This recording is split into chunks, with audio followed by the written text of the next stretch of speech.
नमस्कार दोस्तों, आप सभी का स्वागत है Rajasthan study point YouTube channel पर। आज भी इस वीडियो के अंदर हमें राजस्थान अध्ययन की जो बुक है 10th क्लास की, उससे हमें राजस्थान के इतिहास के 200 महत्वपूर्ण क्वेश्चन हैं, इनको हल करेंगे।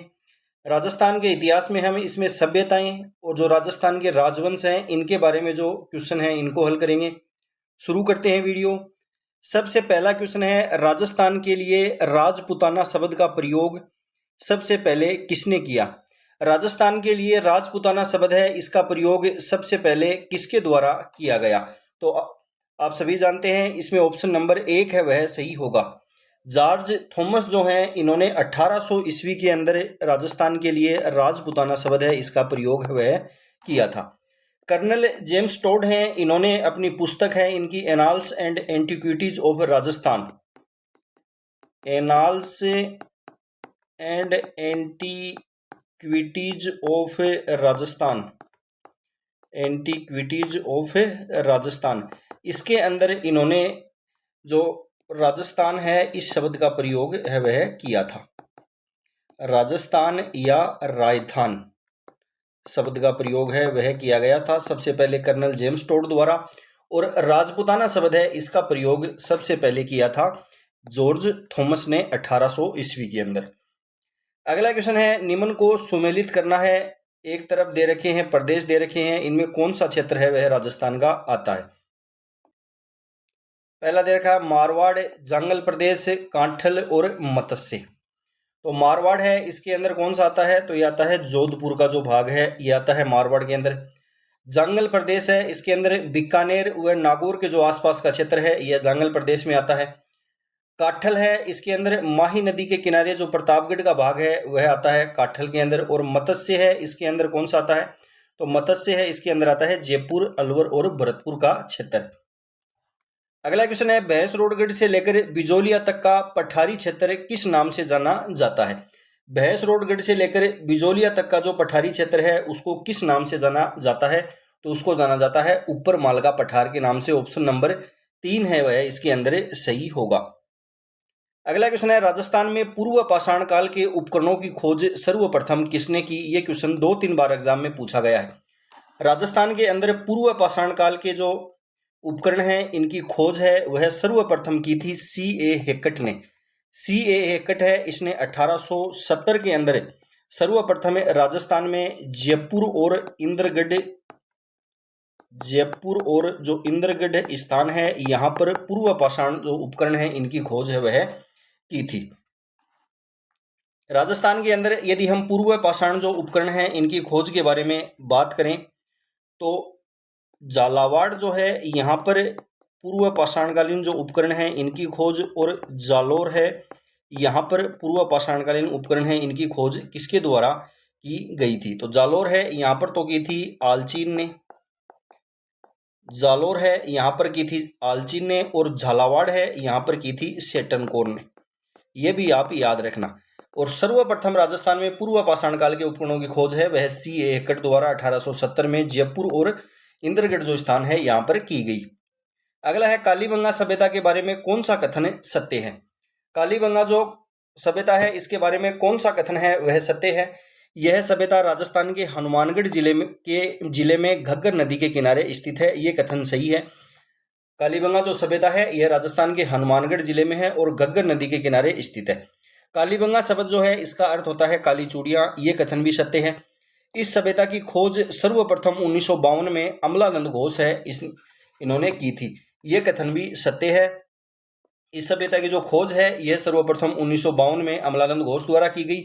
1961-62 में इसका उत्खनन बीबी लाल व B.K. थापर द्वारा किया गया। तो ये सभी कथन है वह कालीबंगा सभ्यता के बारे में सत्य है। ऑप्शन नंबर 5 इसके अंदर सही होगा। अगला है, कालीबंगा सभ्यता का उत्खनन कितने स्तरों में हुआ है? कालीबंगा जो सभ्यता है इसका उत्खनन है वह हुआ है 5 स्तरों में। ऑप्शन नंबर 1 इसके अंदर सही होगा।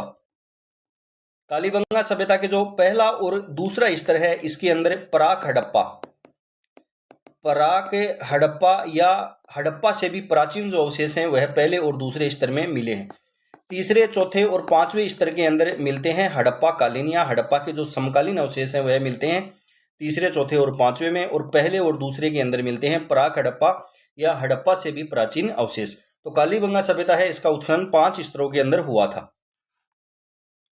कालीबंगा जो सभ्यता है इससे मिले अवशेष हैं, यदि इनकी बात करें तो मकान बनाने में मिट्टी की ईंटों को धूप में पकाकर प्रयुक्त किया जाता था। मकान बनाने के लिए यहाँ के लोग हैं ये मिट्टी की ईंटों को धूप में पकाकर प्रयुक्त करते थे। यहाँ मिले बर्तनों का रंग, यहाँ पर जो मिट्टी के बर्तन मिले हैं जिनको मृद भांड है वह कहा जाता है, तो मृद भांड है वो कैसे मिले हैं, यहाँ पर लाल रंग के हैं जिन पर काली व सफेद रंग की रेखाएं हैं वह खींची गई हैं। दोहरे जुते हुए खेत के साक्ष्य से एक ही खेत में 2 फसल उगाते थे, ये क्वेश्चन भी कई बार एग्जाम में पूछा गया है।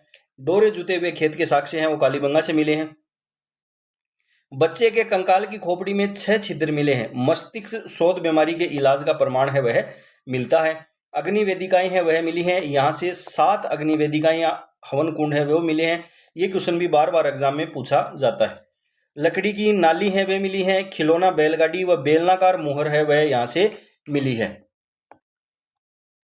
अगला क्वेश्चन है आहट सभ्यता के बारे में कौन सा कथन है वह सत्य है। यह सभ्यता राजस्थान के उदयपुर जिले में आयड़ नदी, आयड़ या बेड़च, यहाँ पर होगा बेड़च, आयड़ या बेड़च नदी के किनारे स्थित है, यह कथन सत्य है।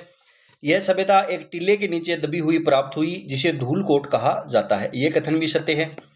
इस सभ्यता की खोज 1953 में अक्षय कीर्ति व्यास ने की थी, यह कथन भी सत्य है। क्वेश्चन बार बार एग्जाम में पूछा जाता है कि आहट सभ्यता की खोज किसने की थी, तो अक्षय कीर्ति व्यास ने की थी। इसका उत्खनन है वह बाद में रतन चंद्र अग्रवाल और HD सांकलिया द्वारा भी किया गया था।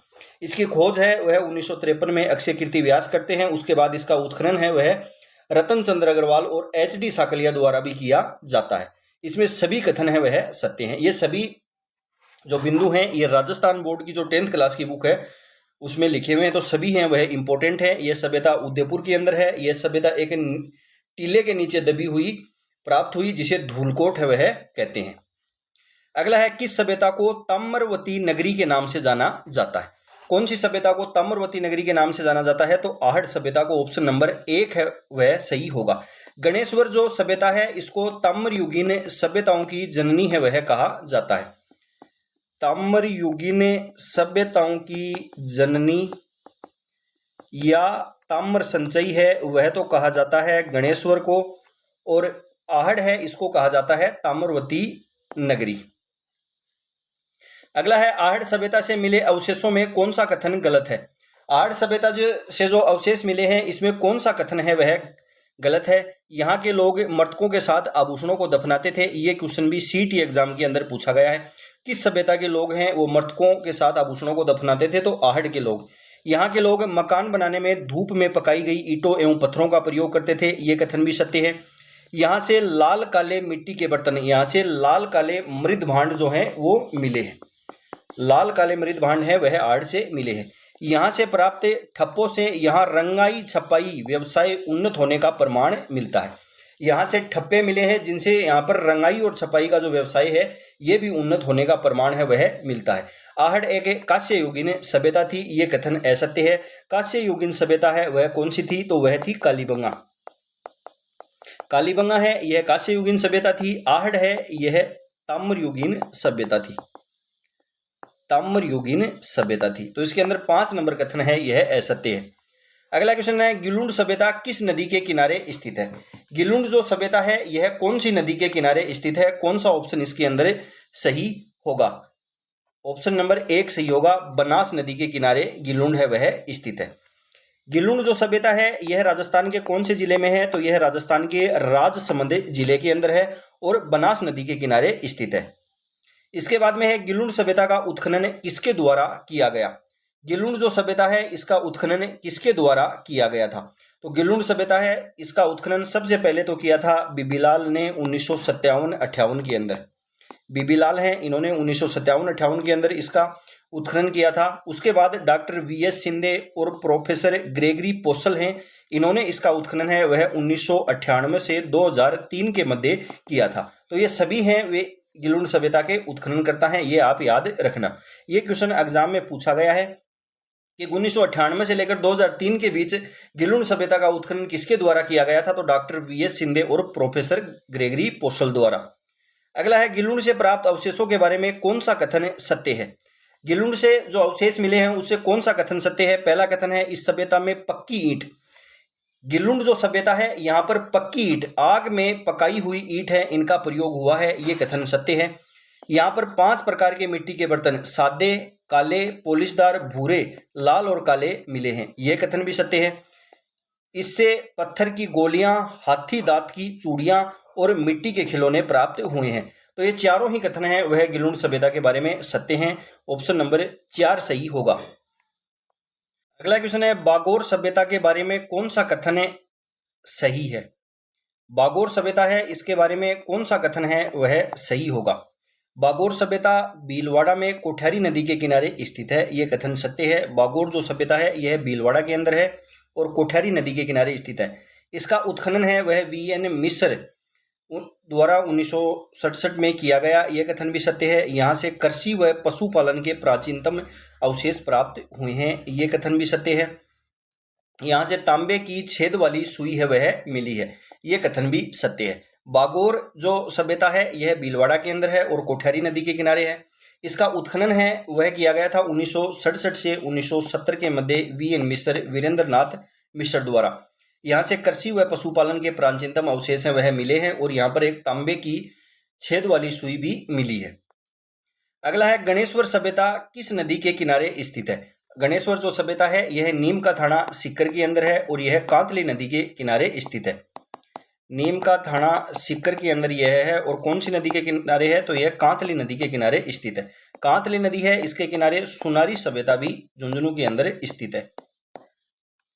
अगला है गणेश्वर सभ्यता के बारे में कौन सा कथन सत्य है? इसका उत्खनन रतन चंद्र अग्रवाल द्वारा किया गया, यह कथन सत्य है। गणेश्वर सभ्यता है, इसका उत्खनन है वह रतन चंद्र अग्रवाल है, इनके द्वारा किया गया। इस सभ्यता को ताम्र सभ्यताओं की जननी कहा जाता है।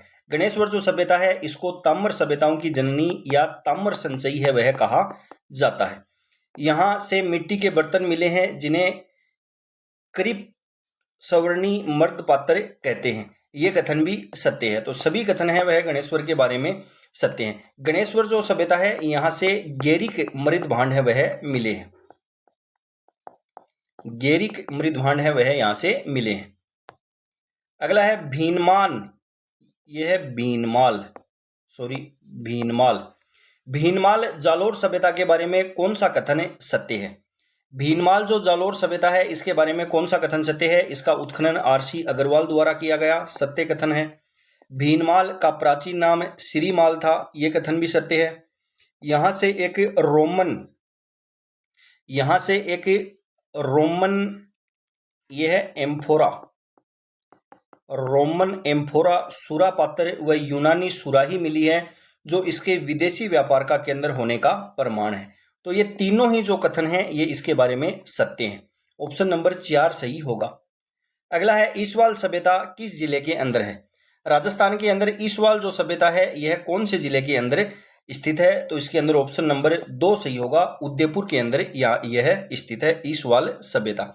ईसवाल सभ्यता है, यहां से एक फैक्टर आप याद रखना, लौह उद्योग, समृद्ध लौह उद्योग के जो साक्ष्य हैं वे ईसवाल सभ्यता से मिले हैं। अगला है बेराट सभ्यता के बारे में कौन सा कथन सत्य है? यहां पर बिजक पहाड़ी, भीमजी की डूंगरी व महादेव जी की डूंगरी से हड़प्पा सभ्यता व मौर्य काल के अवशेष प्राप्त हुए हैं, यह कथन सत्य है। बेराट जो सभ्यता है यह वर्तमान के अंदर कोटपुतली बहरोड जिले के अंदर स्थित है। कोटपुतली जो बहरोड जिला है यहाँ पर यह स्थित है। यहाँ पर 3 पहाड़ियां हैं, बिजक पहाड़ी, भीमजी की पहाड़ी और महादेव जी की पहाड़ी।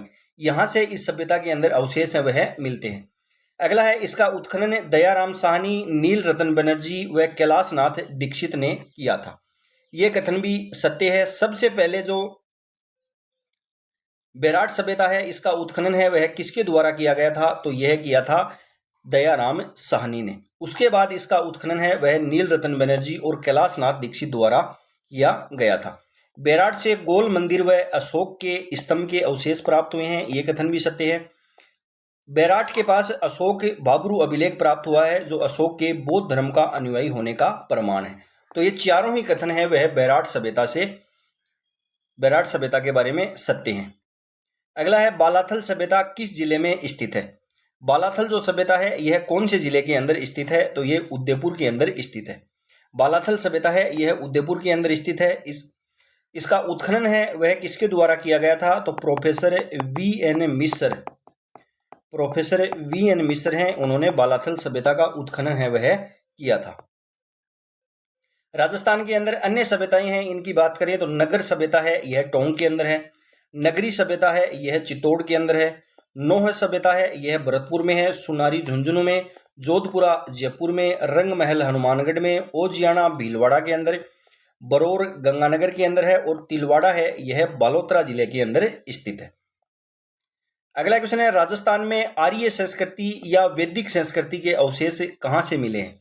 राजस्थान के अंदर आर्य संस्कृति या वैदिक जो संस्कृति है इसके अवशेष हैं वे अनूपगढ़, तरखान वाला डेरा और चक 64 तीनों ही स्थानों से मिलते हैं। ऑप्शन नंबर 4 सही होगा। अगला है, मत्स्य जनपद की राजधानी कौन सी थी? मत्स्य जो जनपद है इसकी राजधानी है वह कौन सी थी? तो वह थी विराटनगर या बेराट। बेराट या विराटनगर जो है यह मत्स्य जनपद की राजधानी थी। अगला क्वेश्चन है, निम्न को सुमेलित कीजिए। राजपूतों की उत्पत्ति है इसके बारे में दे रखा है और इसका मत है इसका समर्थन किसने किया है इसके बारे में दे रखा है। राजपूतों को वैदिक आर्यों की संतान है वह किसके द्वारा कहा गया है? तो यह कहा गया है डॉक्टर गौरी शंकर हीरानंद ओझा और सीवी वेद। तो इसके अंदर होगा ये स। अग्निकुंड से उत्पत्ति है इस मत का समर्थन है वह किसने किया है? तो अग्निकुंड से जो उत्पत्ति है यह चंद्रप्रदायी का जो ग्रंथ है पृथ्वीराज रासो, इससे इसका वर्णन है वह मिलता है। अग्निकुंड से कौन कौन से राजपूत हैं वे उत्पन्न हुए? तो परमार हैं वे उत्पन्न हुए। चालुक्य या इनको सोलंकी भी बोलते हैं, प्रतिहार और चौहान, ये 4 हैं, इनकी उत्पत्ति है वह अग्निकुंड से हुई थी। विदेशियों की संतान है वह कहा है कर्नल जेम्स टोड ने और ब्राह्मणों से उत्पत्ति है इस मत का समर्थन है वो करते हैं डॉक्टर DR भंडारकर। अगला क्वेश्चन है, गुहिल वंश की स्थापना कब हुई थी? गुहिल वंश जो है इसकी स्थापना है वह होती है 566 ईस्वी के अंदर और गुहिल वंश की स्थापना है वह की जाती है गुहिल द्वारा।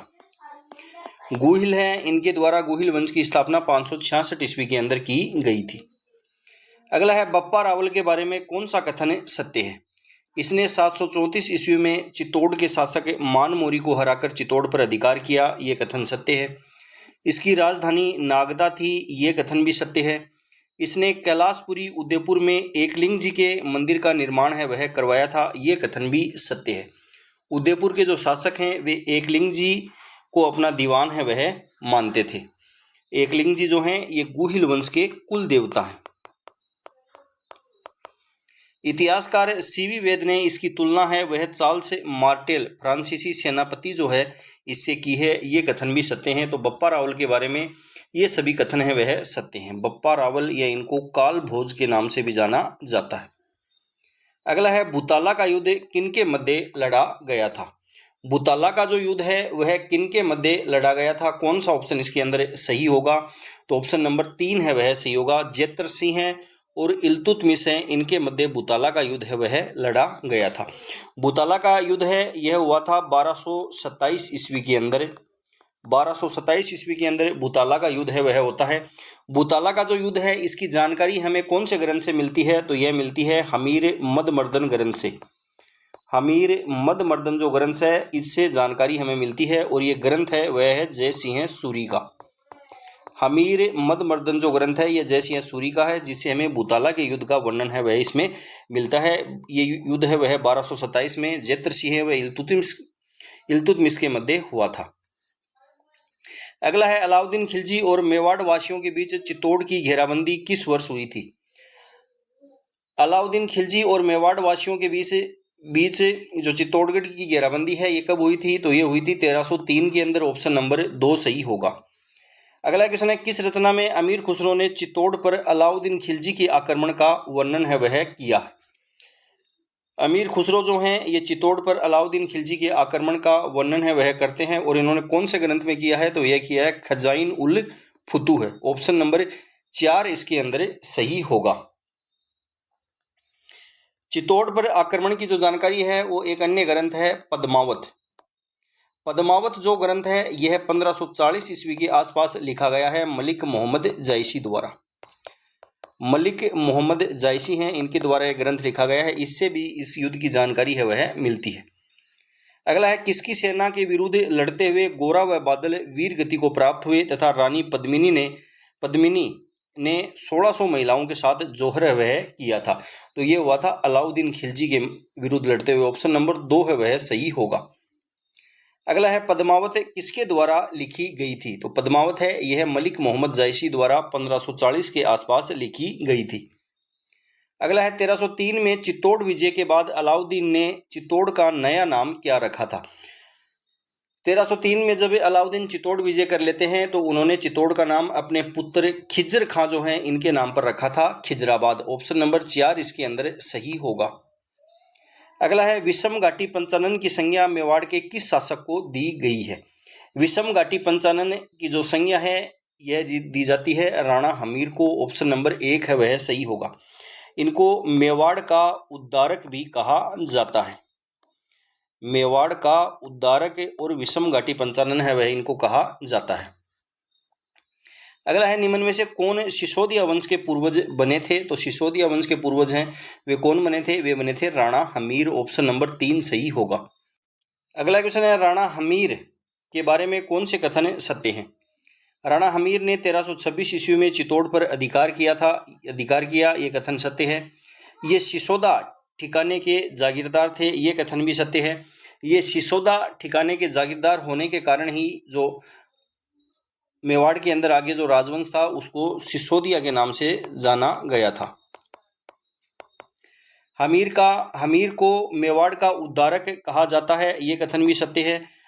हमीर जो हैं इनको मेवाड़ का उद्धारक कहा जाता है। हमीर हैं इनको विषम घाटी पंचानन की संज्ञा भी दी गई है, और ये दी गई है कीर्ति स्तंभ प्रशस्ति के अंदर। कीर्ति स्तंभ जो प्रशस्ति है इसके अंदर इन्हें विषम घाटी पंचानन की संज्ञा दी गई है। हमीर ने सिंगोली बांसवाड़ा के अंदर है कि युद्ध में मोहम्मद बिन तुगलक को पराजित किया था, ये कथन भी सत्य है। सभी कथन हैं वह इनके बारे में सत्य हैं। अगला है मेवाड़ के किस शासक के समय जावर में चांदी की खान से खनन प्रारंभ हुआ था। जावर के अंदर चांदी की खान का पता है वह लगता है महाराणा लाखा के काल में या लक्ष्य हैं। ऑप्शन नंबर 3 सही होगा। अगला है राणा लाखा के बारे में सत्य कथन पहचानिए। महाराणा लाखा मेवाड़ का शासक 1382 में बना, ये कथन सत्य है। 1382 से लेकर 1421 ईस्वी तक ये मेवाड़ के शासक रहते हैं। मारवाड़ के रणमल की बहन हंसाबाई का विवाह है वह महाराणा लाखा के साथ हुआ था, ये कथन भी सत्य है। लाखा के पुत्र चुंडा को राजस्थान का भीष्म पितामह कहा जाता है, ये कथन भी सत्य है। इनके काल में एक बंजारे ने पिछोला झील का निर्माण है वह करवाया था। ये चारों ही जो कथन हैं वे राणा लाखा के बारे में सत्य हैं। राणा लाखा 1382 में शासक बनते हैं और 1421 तक रहते हैं। मारवाड़ के रणमल की बहन थी हंसाबाई, इनका विवाह है वह महाराणा लाखा के साथ हुआ था। इनके पुत्र हैं चुंडा जिनको राजस्थान का भीष्म पितामह है वह कहा जाता है, और इनके काल में एक बंजारे ने पिछोला झील का निर्माण है वह करवाया था। और इन्हीं के काल में जो जावर में के अंदर चांदी की जो खान है इसका पता लगा था और इससे खनन है वह प्रारंभ हुआ था। अगला है महाराणा लाखा की मृत्यु के बाद मेवाड़ का शासक है वह कौन बनता है। महाराणा लाखा की मृत्यु के बाद मेवाड़ का शासक है वह कौन बनता है, तो वह बनता है मोक्कल। लाखा और लाखा का विवाह हुआ था हंसाबाई से। हंसाबाई से विवाह है वह इसी शर्त पर हुआ था कि इनसे प्राप्त जो पुत्र है वो मेवाड़ का अगला शासक है वह बनेगा। तो अगला शासक है वो इनका पुत्र मोक्कल है वह बनता है। मोक्कल जो हैं ये रहते हैं शासक 1421 से लेकर 1433 तक। 1433 तक ये शासक हैं वह रहते हैं। इनका संरक्षण जो है ये शुरुआत के अंदर किया जाता है चुंडा द्वारा। उसके बाद हंसाबाई जो हैं इन पे शक करती हैं, तो ये राणा चुंडा जो हैं ये मेवाड़ को छोड़कर चले जाते हैं मांडू है वह चले जाते हैं। उसके बाद 1433 ईस्वी के अंदर जिलवाड़ा जो स्थान है यहाँ पर चाचा मेहरा और महपा पवार, चाचा मेरा और महपा पवार जो हैं ये इनकी हत्या है वह कर देते हैं मोक्कल की। अगला है, किस राजा को अभिनव भट्टाचार्य, हिंदू सुल्तान, छाप गुरु, राय रायण एवं दान गुरु की उपाधियों से जाना जाता है?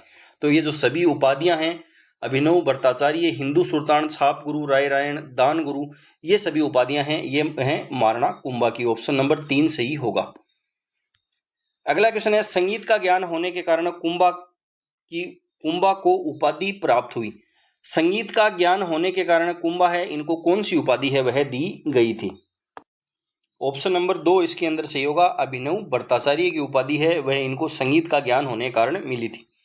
अगला है, महाराणा कुंभा को कितने किलों के निर्माण का श्रेय प्राप्त है? महाराणा कुंभा जो है इनको कितने किलों के निर्माण का श्रेय प्राप्त है? तो कवि राजा हैं श्यामल दास, इनके अनुसार मेवाड़ के जो 84 दुर्ग हैं इनमें से 32 दुर्गों के निर्माता हैं वे थे महाराणा कुंभा। ऑप्शन नंबर 2 सही होगा। अगला है, सारंगपुर युद्ध 1437 ईस्वी किन राज्यों के मध्य हुआ था? सारंगपुर का जो युद्ध है वह किन किन के मध्य है वह हुआ था? कौन सा ऑप्शन इसके अंदर सही होगा? तो इसमें ऑप्शन नंबर 1 सही होगा। मेवाड़ के महाराणा कुंभा, मेवाड़ के महाराणा कुंभा और मालवा के थे महमूद खिलजी, इनके मध्य ये युद्ध है वह हुआ था। इसके अंदर विजय होती है महाराणा कुंभा की और इसी विजय के उपलक्ष्य में ये करवाते हैं विजय स्तंभ का निर्माण। अगला क्वेश्चन है, चित्तौड़गढ़ में विजय स्तंभ का निर्माण किसने करवाया था? तो ये करवाया था महाराणा कुंभा ने। ऑप्शन नंबर 1 इसके अंदर सही होगा। कुंभा का गुजरात के साथ संघर्ष का प्रारंभिक कारण क्या था? महाराणा कुंभा जो है इनका गुजरात के साथ संघर्ष का प्रारंभिक कारण है वह क्या था? तो वह था नागौर विवाद। ऑप्शन नंबर 3 सही होगा। अगला है, चंपारण की संधि किसके मध्य हुई थी? चंपारण की जो संधि है वह किनके मध्य हुई थी? तो ये हुई थी मालवा और गुजरात के जो सुल्तान हैं इनके मध्य। मालवा के सुल्तान हैं वे थे महमूद खिलजी और गुजरात के सुल्तान हैं वे थे कुतुबुद्दीन। इन दोनों के मध्य चंपारण की संधि है वह होती है। अगला है, संगीत पर लिखे गए निम्न ग्रंथों में से कौन से राणा कुंभा द्वारा रचित हैं? संगीत पर लिखे गए ग्रंथों में से कौन से हैं वह राणा कुंभा द्वारा रचित हैं? संगीत राज, संगीत मीमांसा, सूड प्रबंध और रसिक प्रिया। कौन सा ऑप्शन इसके अंदर सही होगा? तो इसके अंदर चारों ही जो हैं ये कुंभा द्वारा लिखे गए हैं संगीत पर। 1 2 3 4 चारों ही हैं वह इसके अंदर सही है। अगला है, राजस्थान के कौन से शासक को विद्वानों ने हिंदू पथ कहा है? राजस्थान के कौन से शासक हैं जिनको विद्वानों ने हिंदू पथ है वह कहा है? तो वे हैं महाराणा सांगा। ऑप्शन नंबर 2 है वह सही होगा। महाराणा सांगा ने इब्राहिम लोदी को किस युद्ध में परास्त किया था? महाराणा सांगा जो हैं और इब्राहिम लोदी हैं इनके मध्य लड़ा जाता है खातौली का युद्ध। खातौली का युद्ध है, इसके अंदर ये इब्राहिम लोदी को पराजित है वह करते हैं। खातौली का युद्ध 1517 ईस्वी के अंदर लड़ा गया था। अगला है, गागरोन का युद्ध किसके मध्य लड़ा गया? गागरोन का जो युद्ध है वह किसके मध्य लड़ा गया था? तो यह लड़ा गया था महमूद खिलजी द्वितीय और महाराणा सांगा। ऑप्शन नंबर 4 सही होगा और ये 1519 ईस्वी के अंदर लड़ा जाता है। राणा कुंभा जो हैं उनके समय शासक हैं वे थे महमूद खिलजी प्रथम और महाराणा सांगा हैं इनके मध्य जो इनके समय जो शासक थे वे थे महमूद खिलजी द्वितीय। अगला है, निम्न में से किस युद्ध में महाराणा सांगा ने बाबर की सेना को 16 फरवरी 1527 को परास्त वह किया था? तो यह किया था बयाना के युद्ध में। ऑप्शन नंबर 4 सही होगा। अगला है, राणा सांगा और बाबर के मध्य खानवा का युद्ध कब लड़ा गया?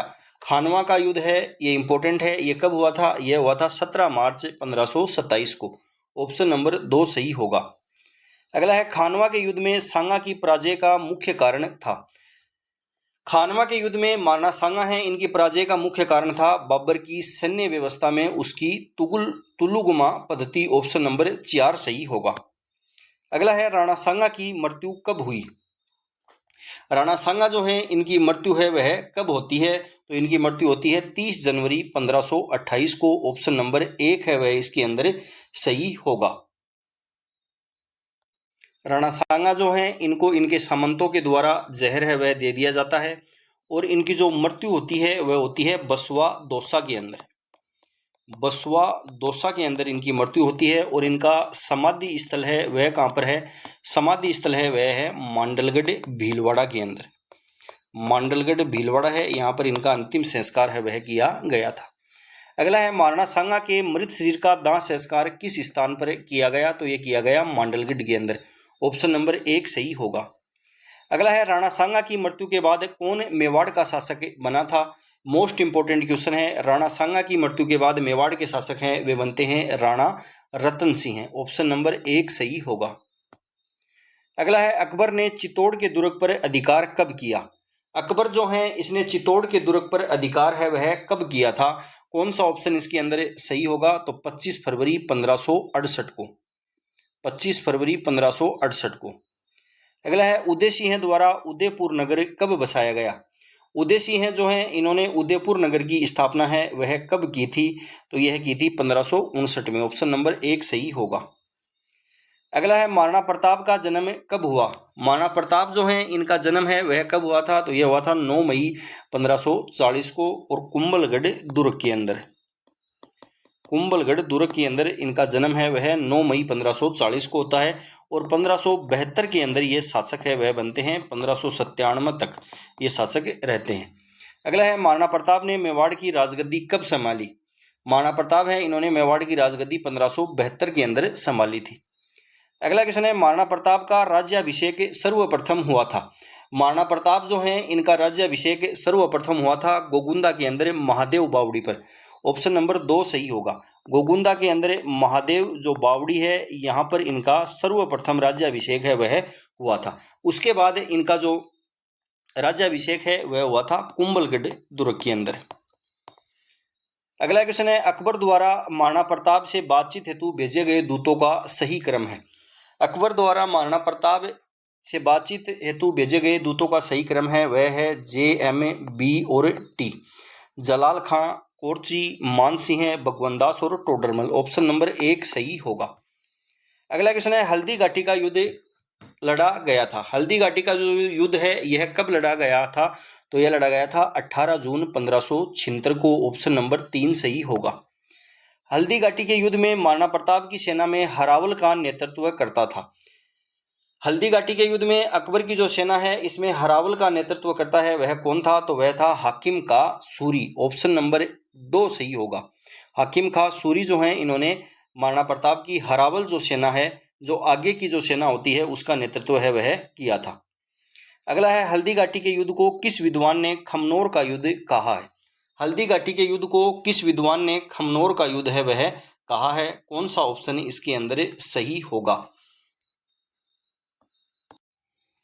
ऑप्शन नंबर 3 इसके अंदर सही होगा। खमनोर का युद्ध है ये कहा है अबुल फजल ने।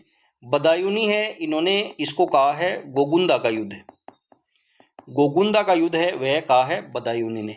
कर्नल जेम्स टोड जो हैं इन्होंने इसे कहा है मेवाड़ के इतिहास में थर्मोपल्ली।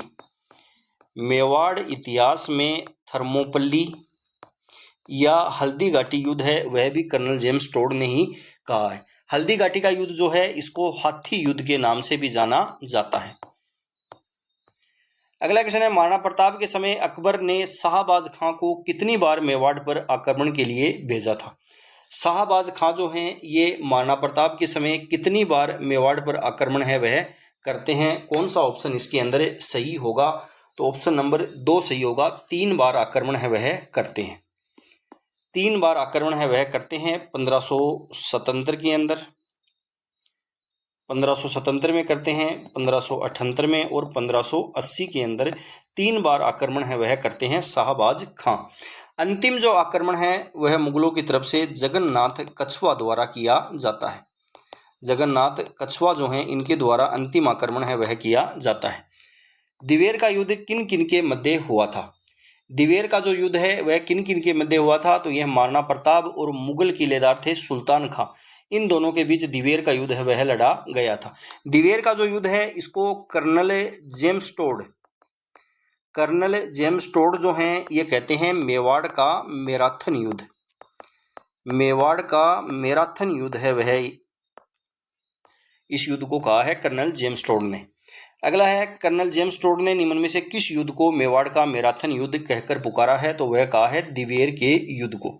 दिवेर का युद्ध है ये 1582 के अंदर लड़ा गया था।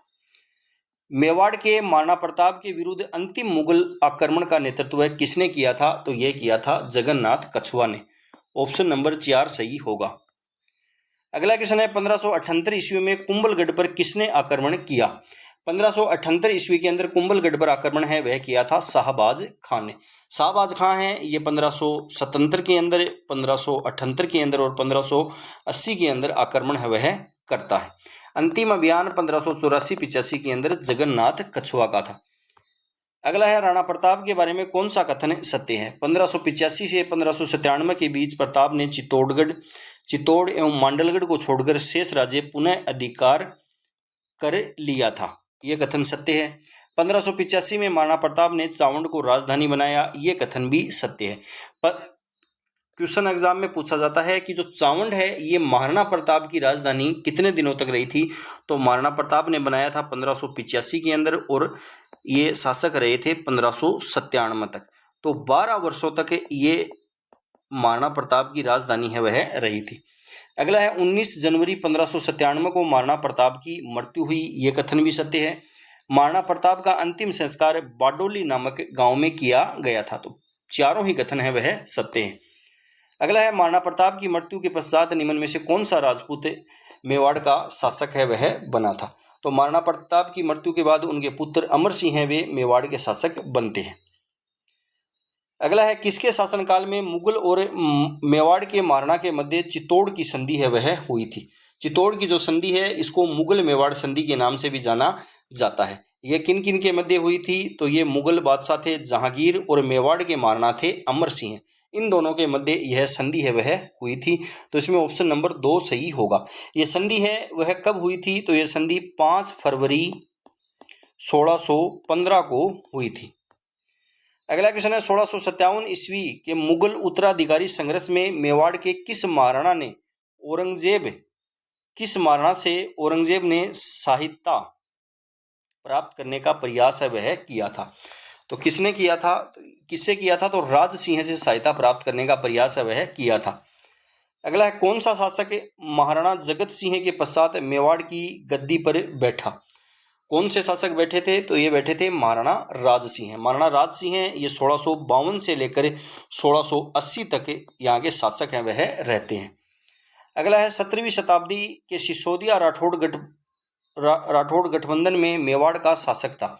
सिसोदिया और राठौड़ जो गठबंधन हुआ था उस समय मेवाड़ का शासक है वह कौन था? तो वे थे महाराणा राज सिंह प्रथम। ऑप्शन नंबर 2 सही होगा। अगला क्वेश्चन है मुगल मारवाड़ संघर्ष छिड़ने पर मेवाड़ के किस शासक ने राठौड़ों का साथ दिया? मुगल मारवाड़ जब संघर्ष हुआ तो मेवाड़ के किस शासक ने राठौड़ों का साथ दिया था? तो वे थे महाराणा राज सिंह। अगला है किस राजपूत शासक ने विजय काटकातु की उपाधि धारण की? विजय काटकातु की जो उपाधि है वह धारण की थी महाराणा राज सिंह ने। 4 नंबर ऑप्शन सही होगा। मेवाड़ के महाराणा राज सिंह के द्वारा किस राजकुमारी के साथ विवाह करने के कारण औरंगजेब उससे नाराज था? किस राजकुमारी के साथ विवाह करने पर औरंगजेब है वह उनसे नाराज था? तो किशनगढ़ की राजकुमारी थी चारुमती। ऑप्शन नंबर 3 सही होगा। अगला क्वेश्चन है औरंगजेब द्वारा जजिया कर लगाए जाने पर किसने पत्र लिखकर विरोध किया था? तो पत्र लिखकर विरोध है वह किया था राज सिंह ने। ऑप्शन नंबर 1 सही होगा। औरंगजेब जो हैं इन्होंने 1679 ईस्वी के अंदर जजिया कर है वह लगाया था और इसके बाद राज सिंह इनका विरोध करते हैं। राज सिंह हैं इनकी मृत्यु हो जाती है 1680 के अंदर। 1680 में इनकी मृत्यु है वह हो जाती है। राज सिंह हैं इन्होंने गोमती नदी का पानी रोककर राजसमंद झील का निर्माण करवाया था। राजसमंद झील जो है इसका निर्माण करवाया था राज सिंह ने। ये जो राजसमंद झील है इसी के उत्तरी किनारे पर एक 9 चौकी स्थान है। 9 चौकी स्थान है, यहाँ पर इन्होंने राज सिंह प्रशस्ति जो है यह लगवाई थी। राज सिंह प्रशस्ति है वह इनके द्वारा लगाई गई थी। राज सिंह प्रशस्ति है इसकी रचना किसके द्वारा की गई है? तो यह की गई है रणछोड़ भट्ट। रणछोड़ भट्ट जो हैं इनके द्वारा राजसिंह प्रशस्ति की रचना है वह की गई है। राजसिंह प्रशस्ति जो है यह 25 काले संगमरमर की शिलाओं पर लिखी हुई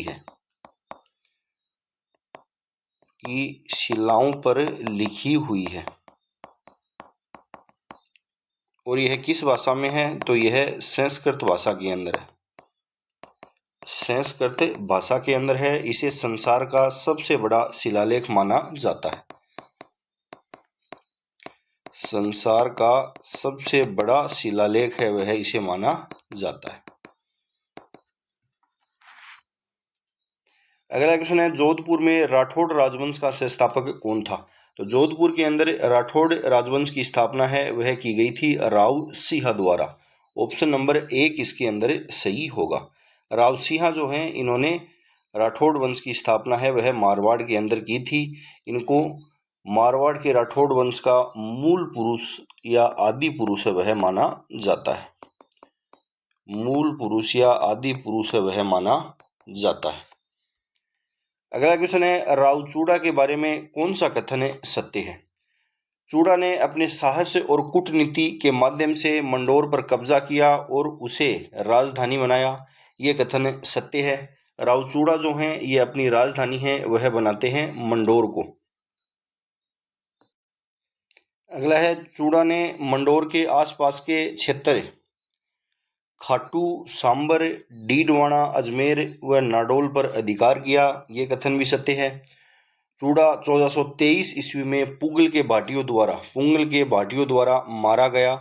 यह कथन भी सत्य है। चूड़ा की पत्नी चांद कंवर ने जोधपुर में चांद बावड़ी का निर्माण है वह करवाया था। तो इसके अंदर चारों ही कथन हैं वह राव चूड़ा के बारे में सत्य हैं। राव चूड़ा जो हैं इनका शासनकाल है वह रहा था 1394 से लेकर 1423 तक। इन्होंने मंडोर को अपनी राजधानी है वह बनाया था और मंडोर के आसपास के जो क्षेत्र थे खाटू, सांबर, डीडवाना, अजमेर, नाडोल पर भी अधिकार किया था। चूड़ा जो है यह धोखे से मारा गया था 1423 में पुंगल के भाटियों द्वारा। चूड़ा की जो पत्नी है चांद कंवर, इसने जोधपुर के अंदर चांद बावड़ी का निर्माण है वह करवाया था। अगला क्वेश्चन है, राव चूड़ा की मृत्यु के बाद मारवाड़ का शासक कौन बना? राव चूड़ा की मृत्यु के बाद मारवाड़ का शासक है वह कौन बना था? तो वह बना था राव कान्हा। ऑप्शन नंबर 3 है वह सही होगा। चूड़ा की मृत्यु के बाद शासक है वह बनता है राव कान्हा। राव कान्हा है, इनके बाद शासक है वह बनते हैं राव रणमल। राव रणमल है वह शासक बनते हैं। राव रणमल हैं, इनकी बहन हंसाबाई है। इनका विवाह है वह महाराणा लाखा के साथ किया जाता है। राव रणमल जो हैं इनकी हत्या है वह इनकी प्रेमिका थी भारमली। भारमली के सहयोग से जो मेवाड़ के सामंत हैं वे इनकी हत्या करवा देते हैं। अगला क्वेश्चन है, डॉक्टर गौरी शंकर ओझा के अनुसार जोधपुर का प्रथम प्रतापी शासक कौन था?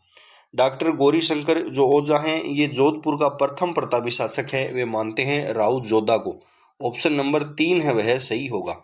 राव जोधा जो हैं ये राव रणमल के पुत्र थे और इनका शासनकाल है वह रहा था 1438 से लेकर 1489 तक।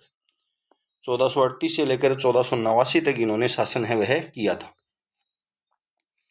अगला है, राव जोधा के बारे में कौन सा कथन सत्य है? राव जोधा का शासनकाल लगभग 50 वर्ष था। ये कथन सत्य है। ये 1438 से लेकर 1489 तक शासक है वह रहते हैं। लगभग इनका कार्यकाल 50 वर्ष था। 1453 में राव जोधा मंडोर जीतने में सफल रहा। राव जोधा ने 1459 ईस्वी में जोधपुर नगर की स्थापना की व उसे राजधानी बनाया। ये क्वेश्चन भी पूछा जाता है बार बार कि राव जोधा हैं इन्होंने जोधपुर नगर की स्थापना कब की? तो 1459 में। राव जोधा ने जोधपुर में चिड़िया टूक पहाड़ी पर मेहरानगढ़ दुर्ग की नींव है वह रखी थी। यह कथन भी सत्य है। मेहरानगढ़ दुर्ग के अंदर ही चामुंडा माता का जो मंदिर है इसका निर्माण भी इनके द्वारा करवाया गया था। राव जोधा ने दिल्ली के सुल्तान बहलोल लोदी की सेना को भी परास्त किया था। तो ये सभी कथन हैं वह राव जोधा के बारे में सत्य हैं। अगला क्वेश्चन है, राव घांगा की मृत्यु के बाद मारवाड़ का शासक कौन बना? तो मारवाड़ के शासक राव घांगा की मृत्यु के बाद बनते हैं राव मालदेव। राव मालदेव जो हैं इन्हीं के द्वारा राव घांगा की हत्या की गई थी। इनको मारवाड़ का प्रथम पितृहंता है वह माना जाता है। मारवाड़ का प्रथम पितृहंता है वह माना जाता है राव मालदेव को। इन्होंने अपने पिता राव गांगा की हत्या है वह की थी। अगला क्वेश्चन है, फारसी इतिहासकार अबुल फजल बदायूनी निजामुद्दीन ने राजस्थान के किस शासक को हसमत वाला शासक कहा? तो हसमत वाला शासक इन इतिहासकारों ने कहा है मालदेव को। ऑप्शन नंबर 4 है वह सही होगा। अगला है, मारवाड़ की ख्यातों के अनुसार किस शासक ने 52 युद्धों में सफलता हासिल की थी? मारवाड़ की ख्यातों के अनुसार कौन से शासक थे जिन्होंने 52 युद्धों में सफलता हासिल की थी? तो वे थे राव मालदेव। ऑप्शन नंबर 1 सही होगा। अगला है, राजस्थान का साहिबा का युद्ध किस वर्ष लड़ा गया था? राजस्थान का साहिबा का युद्ध है वह किस वर्ष लड़ा गया था? तो यह लड़ा गया था 1541-42 में। ऑप्शन नंबर 4 है वह सही होगा। साहिबा का जो युद्ध है यह लड़ा गया था राव मालदेव और बीकानेर के जो शासक हैं राव जैतसी, इन दोनों के मध्य यह युद्ध है वह लड़ा गया था, जिसके अंदर राव मालदेव हैं इनकी विजय होती है और जैतसी हैं वह इस युद्ध को हार जाते हैं। इसे साहिबा या पाहिबा का युद्ध है वह कहा जाता है। अगला क्वेश्चन है, गिरी सुमेल युद्ध जनवरी 1544 के बारे में कौन सा कथन सत्य है? गिरी सुमेल का जो युद्ध है यह 1544 जनवरी के अंदर लड़ा गया था।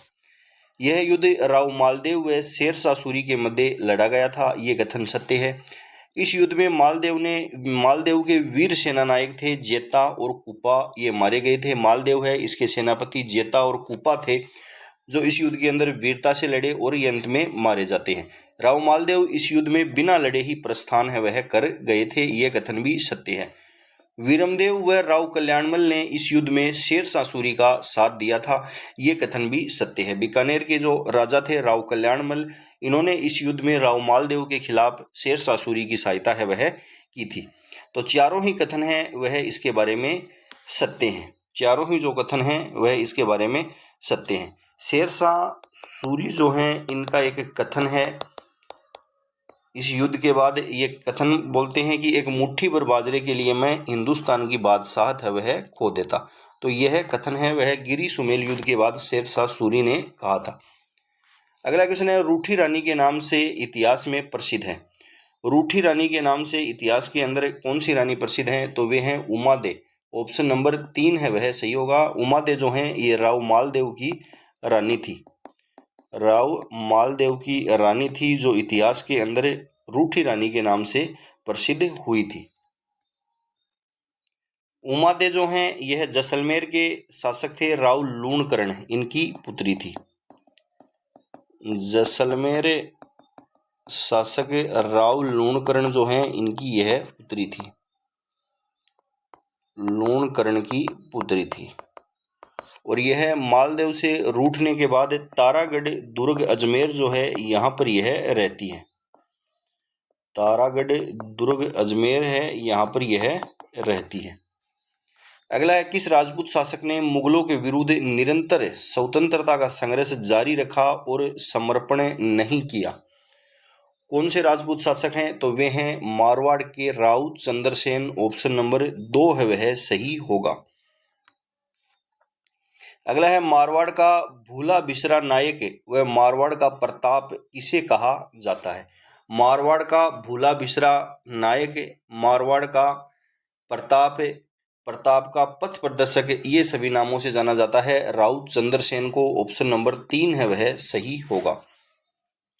अगला क्वेश्चन, 1564 में चंद्रसेन के कौन से भाई ने अकबर के दरबार में उपस्थित होकर चंद्रसेन के विरुद्ध सहायता मांगी थी?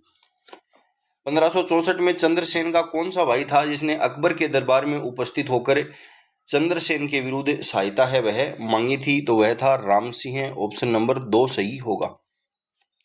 अगला क्वेश्चन है, अकबर की शाही सेना ने किसके नेतृत्व में जोधपुर पर कब्जा किया? अकबर की जो शाही सेना है इसने किसके नेतृत्व में जोधपुर पर कब्जा है वह किया था? तो वह किया था हुसैन कुली खां के नेतृत्व में। ऑप्शन नंबर 3 है वह सही होगा। अगला क्वेश्चन है, मारवाड़ के चंद्रसेन ने मुगलों के संघर्ष के लिए किस स्थान पर सेना को संगठित है वह किया था? तो इन्होंने किस स्थान पर संगठित किया था? बादरा जून। ऑप्शन नंबर 4 सही होगा। अगला है 1574 में चंद्रसेन के विद्रोही होने पर अकबर ने उसे दंड देने के लिए किसे भेजा था। 1574 के अंदर चंद्रसेन जो विद्रोही होने पर अकबर हैं वे किनको भेजते हैं इनके विरुद्ध युद्ध के लिए, तो वे भेजते हैं राय सिंह को, बीकानेर के राजा हैं। ऑप्शन नंबर 4 सही होगा। अगला क्वेश्चन है, किस अवधि में जोधपुर राज्य का शासन खालसा रहा। कौन सी अवधि के अंदर जोधपुर राज्य का जो शासन है वह खालसा, खालसा का अर्थ है केंद्र के अधीन, केंद्र के अधीन है वह रहा था। तो यह रहा था 1581 से लेकर 1583 तक, 1581 से लेकर 1583 तक रहते हैं। उसके बाद में शासक हैं वह बनते हैं उदय सिंह, जिनको मोटा राजा उदय सिंह के नाम से भी जाना जाता है। मुगलों की अधीनता स्वीकार करने वाला मारवाड़ का प्रथम शासक है वह था उदय सिंह। अगला क्वेश्चन है, राज्यारोहण के समय जसवंत सिंह का संरक्षक था। राज्यारोहण के समय जसवंत सिंह जो हैं इनके संरक्षक हैं वह कौन थे, तो वे थे राज सिंह कुंपावत। ऑप्शन नंबर 2 सही होगा। अगला क्वेश्चन है, महाराजा जसवंत सिंह के राज्यारोहण के समय कितना मनसब प्रदान किया गया। महाराजा जसवंत सिंह के राज्यारोहण के समय इन्हें कितना मनसब है वह प्रदान किया गया, तो 4000 जात व 4000 सवार। अगला क्वेश्चन है, औरंगजेब ने जोधपुर के शासक जसवंत सिंह को 1658 के दरमत के युद्ध में पराजित किया था। दरमत किस राज्य के अंदर है। दरमत के युद्ध के अंदर 1658 में औरंगजेब जो हैं यह जसवंत सिंह को पराजित करते हैं, जसवंत सिंह को पराजित करते हैं। दरमत है वह कौन से राज्य के अंदर है, तो यह है मध्य प्रदेश के अंदर। ऑप्शन नंबर 2 सही होगा। अगला क्वेश्चन है, सामूगढ़ के युद्ध में दारा की पराजय का समाचार मिलते ही किस राजपूत शासक ने औरंगजेब की अधीनता है वह स्वीकार की थी। सामूगढ़ के युद्ध में दारा की पराजय का समाचार मिलते ही महाराजा जसवंत सिंह जो हैं ये औरंगजेब की अधीनता है वह स्वीकार कर लेते हैं। ऑप्शन नंबर 2 इसके अंदर सही होगा। महाराजा जसवंत सिंह जो हैं इनको महाराजा की उपाधि है वह किनके द्वारा दी गई थी, तो इनको महाराजा की उपाधि है ये दी गई थी शाहजहां द्वारा। शाहजहां द्वारा इनको यह उपाधि है वह दी गई थी। अगला है, दोराई का युद्ध किसके मध्य हुआ था। दोराई का जो युद्ध है वह किसके मध्य हुआ था, तो वह हुआ था औरंगजेब और दारा के मध्य। ऑप्शन नंबर 4 है वह सही होगा। अगला क्वेश्चन है, खजुआ का युद्ध 1659 में औरंगजेब का साथ किसने दिया। खजुआ का युद्ध जो 1659 के अंदर लड़ा गया था इसमें औरंगजेब का साथ है वह कौन देते हैं, तो वे देते हैं जसवंत सिंह। ऑप्शन नंबर 1 है वह सही होगा। महाराजा जसवंत सिंह प्रथम के बारे में कौन सा कथन सत्य है। 1645 में इन्हें आगरा का प्रबंध है वह सौंपा गया, ये कथन सत्य है। 1648 में इन्हें कांधार अभियान पर भेजा गया, ये कथन भी सत्य है। 1659 में इन्हें गुजरात का सूबेदार है वह नियुक्त किया गया था, ये कथन भी सत्य है। 1673 में इन्हें जसवंत सिंह को 1673 में जसवंत सिंह को काबुल अभियान पर भेजा गया था, तो ये सभी कथन हैं वह सत्य हैं। 1645 में इनको आगरा का प्रबंध सौंपा गया, 1648 में कंधार अभियान पर और 1659 में गुजरात का सूबेदार इन्हें नियुक्त किया जाता है। 1673 में जसवंत सिंह को काबुल अभियान पर भेजा गया था, सभी कथन हैं वह सत्य हैं। अगला है, बीकानेर में राठौड़ वंश की स्थापना किसने की थी। बीकानेर के अंदर राठौड़ वंश की स्थापना है वह की जाती है राव बिक्का द्वारा। ऑप्शन नंबर 3 है वह सही होगा। राव बिक्का जो हैं ये मारवाड़ के शासक राव जोधा के पुत्र थे। मारवाड़ के जो शासक हैं राव जोधा हैं इनके ये पुत्र थे और इनके द्वारा बीकानेर में राठौड़ वंश की स्थापना है वह की जाती है। राव बिक्का जो हैं ये 1465 से लेकर 1504 ईस्वी तक बीकानेर के शासक हैं वह रहते हैं।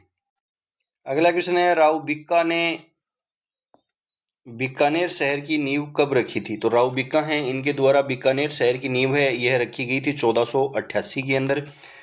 इन्होंने बीकानेर शहर की नींव रखी और इसको राजधानी है वह बनाया था।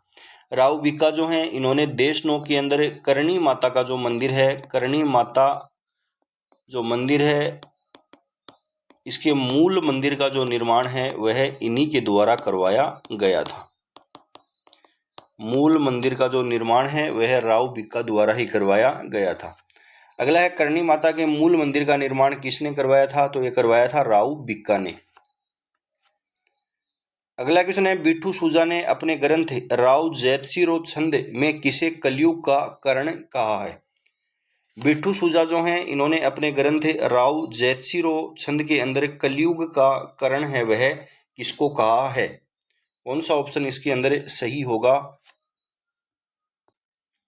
ऑप्शन नंबर 3 सही होगा। राव लूणकरण को बिट्ठू सूजा हैं ये अपने ग्रंथ में इन्हें कलयुग का कारण है वह कहते हैं। अगला क्वेश्चन है राव लूणकरण के बारे में कौन से कथन सत्य हैं? इसने नागौर के शासक मोहम्मद खां को हराया। यह 1526 ईस्वी में डोसी के युद्ध में नारनौल के नवाब अबी मीरा से लड़ता हुआ युद्ध में मारा गया। लूणकरणशिल झील का निर्माता इसे माना जाता है। तो ये सभी कथन हैं वह इनके बारे में सत्य हैं। राव लूणकरण जो हैं इन्होंने नागौर के शासक मोहम्मद खां को हराया था। 1526 ईस्वी में होता है डोसी का युद्ध। इसके अंदर नारनौल के जो नवाब हैं अबी मीरा से लड़ते हुए ये मारे जाते हैं और लूणकरणसर झील है इसका निर्माता इसे माना जाता है। अगला क्वेश्चन है बाबर के पुत्र कामरान और बीकानेर नरेश के मध्य युद्ध का वर्णन किस ग्रंथ के अंदर मिलता है? बाबर के पुत्र कामरान जो हैं और बीकानेर के नरेश हैं इनके मध्य युद्ध का वर्णन है वह मिलता है राव जैतसिरो छंद में। ऑप्शन नंबर 4 इसके अंदर सही होगा। बाबर के पुत्र कामरान और बीकानेर के नरेश थे राव जैतसी। इनके मध्य युद्ध है वह 1534 ईस्वी के अंदर हुआ था जिसका वर्णन राव जैतसिरो छंद में मिलता है। अगला है किसने 1544 में बीकानेर का पुनराधिकार राव जैतसिंह के पुत्र कल्याणमल को दिया? किसने 1544 में बीकानेर का पुनराधिकार है वह राव जैतसिंह के पुत्र कल्याणमल को दिया था? तो यह दिया था शेरशाह ने। ऑप्शन नंबर 3 है वह सही होगा। अगला क्वेश्चन है अकबर ने अपनी 1570 की नागौर यात्रा के समय जोधपुर दुर्ग है वह किसको सुपुर्द किया था? अकबर ने अपने 1570 की नागौर यात्रा के समय जोधपुर दुर्ग है वह किसको सुपुर्द किया था? तो यह किया था बीकानेर के शासक हैं राय सिंह इनको। ऑप्शन नंबर 3 सही होगा। अगला क्वेश्चन है बीकानेर राज्य तथा मुगलों के बीच प्रथम संधि पर हस्ताक्षर करने वाले शासक थे। बीकानेर राज्य तथा मुगलों के बीच प्रथम संधि पर हस्ताक्षर करने वाले शासक हैं वे कौन थे? तो वे थे राव कल्याणमल। ऑप्शन नंबर 2 इसके अंदर सही होगा। अगला है बीकानेर के शासक राय सिंह का शासनकाल था। बीकानेर के शासक राय सिंह जो हैं ये शासक बनते हैं 1574 के अंदर और 1612 तक ये बीकानेर के शासक रहते हैं। ऑप्शन नंबर 3 इसके अंदर सही होगा। अगला क्वेश्चन है बीकानेर का कौन सा शासक अकबर और जहांगीर दोनों की सेवा में रहा? बीकानेर के कौन से शासक थे जो अकबर और जहांगीर दोनों की सेवा के अंदर रहे थे? तो वे थे राय सिंह। ऑप्शन नंबर 3 सही होगा। अगला क्वेश्चन है मुंशी देवी प्रसाद ने बीकानेर के किस शासक को राजपुताने का कारण कहा है? मुंशी देवी प्रसाद हैं इन्होंने राजपुताने का कारण है वह कहा है बीकानेर के शासक राय सिंह को। बिट्ठू सूजा द्वारा रचित ग्रंथ राव जैतसिरो छंद है इसमें कलयुग का कारण है वह किसको कहा जाता है? तो वह लूणकरण को। कलयुग का कारण है वह कहा जाता है लूणकरण को। अगला क्वेश्चन है मुगल शासक अकबर के समय में बीकानेर के शासक राय सिंह निम्न में से किस सैन्य अभियान में शामिल नहीं थे?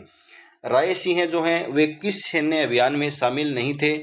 ऑप्शन दे रखे हैं बंगाल, काबुल, बलूचिस्तान और कंधार।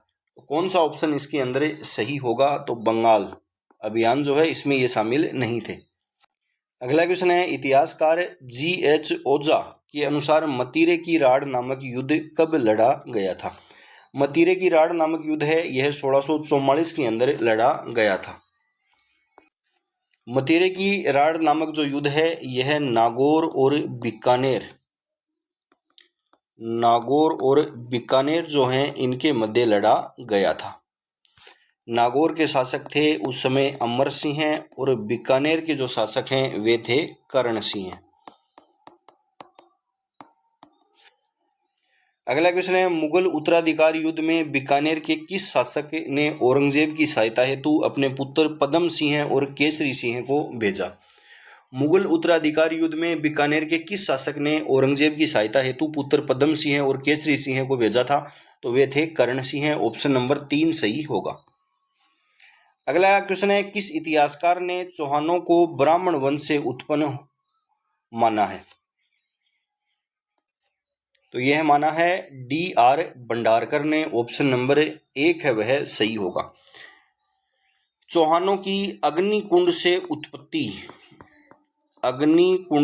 उत्पत्ति है, यह सिद्धांत है, इसका समर्थन है वह करते हैं चंद्रबरदाई जो हैं ये अपने ग्रंथ पृथ्वीराज रासों में इसका वर्णन है वह करते हैं। मुहणोत, नैणसी और सूर्यमल मिश्रण, ये तीनों इस मत का समर्थन है वह करते हैं। अगला क्वेश्चन है, चौहान वंश का संस्थापक शासक है। चौहान वंश की स्थापना है वह की जाती है वासुदेव चौहान द्वारा। ऑप्शन नंबर 4 है वह सही होगा। अगला क्वेश्चन है, निम्न कथन पर विचार कीजिए और सत्य कथन को पहचानिए। पृथ्वीराज विजय नामक ग्रंथ में गोविंद तृतीय की उपाधि वेरीघट शत्रुनाशक मिलती है। ये क्वेश्चन भी एग्जाम में पूछा गया है। फरिश्ता के अनुसार गोविंद तृतीय ने गजनी के शासक को मारवाड़ में आगे बढ़ने से रोका था। तो दोनों ही कथन हैं वह गोविंद तृतीय के बारे में सत्य हैं। इनकी उपाधि है जो पृथ्वीराज विजय ग्रंथ है जो जयानक द्वारा लिखा गया है, इसमें इनकी जो उपाधि है वह वेरीघट या शत्रुनाशक की मिलती है। और फरिश्ता के अनुसार गोविंद तृतीय हैं, इन्होंने गजनी के शासक को मारवाड़ में आगे बढ़ने से रोका था। अगला क्वेश्चन है, निम्न कथनों में से कौन सा एक कथन अजमेर के चौहान राजा अजयराज के बारे में सही नहीं है? इसने 1113 ईस्वी में अजमेर नगर की स्थापना की थी, ये पहला कथन है वह सत्य है। अजयराज जो हैं ये 1105 से लेकर 1133 तक के शासक है वह रहते हैं। 1113 के अंदर इन्होंने अजमेर नगर की स्थापना है वह की थी। उसने चांदी व तांबे के सिक्के चलवाए जो अजय प्रिय द्रंब कहलाते हैं, ये कथन भी सत्य है। कुछ सिक्कों पर इनकी रानी सोमलवती का नाम था। कुछ सिक्के हैं जिन पर इनकी रानी सोमलवती का नाम भी मिलता है, ये कथन भी सत्य है। दिल्ली पर अधिकार करने वाला प्रथम चौहान शासक था, ये कथन असत्य है। दिल्ली पर अधिकार करने वाला प्रथम चौहान शासक है वह था विग्रहराज चतुर्थ या बिसलदेव जो हैं ये दिल्ली पर अधिकार करने वाले प्रथम शासक थे। अगला क्वेश्चन है, किस चौहान शासक ने अजमेर में आना सागर झील एवं पुष्कर में वरा मंदिर है वह बनाया था? तो आना सागर झील का निर्माण है वह करवाया था अर्णोराज ने, और इन्होंने पुष्कर के अंदर वरा मंदिर भी बनवाया था। अर्णोराज के बारे में कौन सा कथन सत्य नहीं है? अपने राजकाल के प्रारंभ में उसने एक गजनवी आक्रमण को खदेड़ दिया। वह मालवा के नरवर्मन को पराजित करने में असफल रहा। देवबोध एवं धर्मघोष जैसे प्रसिद्ध विद्वान उसके दरबार में थे, ये सत्य है। देवबोध और धर्मघोष जो कवि हैं ये अर्णोराज के दरबार में थे। उसने अजमेर में खरतरगच्छ के अनुयायियों के लिए भूमि अनुदान है वह किया था, ये कथन भी सत्य है। 2 नंबर कथन है यह इसके अंदर सत्य नहीं है।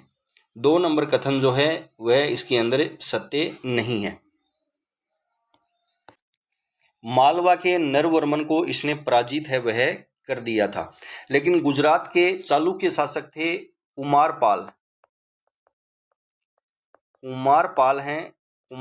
से ये पराजित है वह हुआ था।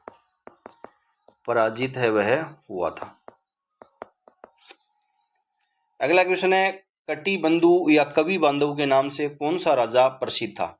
कटिबंधु या कवि बांधव के नाम से कौन सा राजा है वह प्रसिद्ध था? तो वह था विग्रहराज चतुर्थ।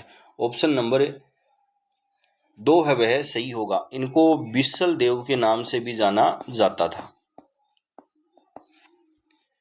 अगला है, नाटक ललित विग्रहराज की रचना किसने की थी? नाटक ललित विग्रहराज है, इसकी रचना किसके द्वारा की गई थी? तो यह की गई थी सोमेंद्र या सोमदेव द्वारा। ऑप्शन नंबर 3 है वह सही होगा। यह विग्रहराज चतुर्थ के दरबार में थे। विग्रहराज चतुर्थ जो हैं के दरबारी कवि थे सोमेंद्र, इनके द्वारा यह रचना है वह की जाती है ललित विग्रह राज की। अगला क्वेश्चन है, हरि केली संस्कृत नाटक की रचना किसने की? हरि केली जो नाटक है यह संस्कृत भाषा के अंदर है और हरि केली है वह एक नाटक है। ये दोनों क्वेश्चन भी एग्जाम में पूछे गए हैं। हरि केली जो नाटक है इसकी रचना की थी विग्रहराज चतुर्थ ने। ऑप्शन नंबर 4 सही होगा। अगला क्वेश्चन है, अजमेर का पराक्रमी चौहान शासक जिसने दिल्ली पर विजय प्राप्त कर उसे अपने साम्राज्य में शामिल कर लिया था वह था, तो वह कौन था? विग्रहराज चतुर्थ। ऑप्शन नंबर 1 सही होगा। अगला है, विग्रहराज चतुर्थ के बारे में कौन सा कथन सत्य है? विग्रहराज चतुर्थ ने तोमरों को पराजित कर दिल्ली पर अधिकार किया था, यह कथन सत्य है। इसने गजनी के खुसरू खां को भी हराया था, यह कथन भी सत्य है। इसने अजमेर में एक संस्कृत पाठशाला सरस्वती कंठाभरण का निर्माण है वह करवाया था, यह कथन भी सत्य है। इन्होंने अजमेर के अंदर एक संस्कृत पाठशाला है सरस्वती कंठाभरण, इसका निर्माण इन्होंने करवाया था। उसके बाद जो ये पाठशाला है इसको कुतुबुद्दीन ऐबक है यह तुड़वाकर यहाँ पर 2.5 दिन का झोपड़ा है वह बनाता है।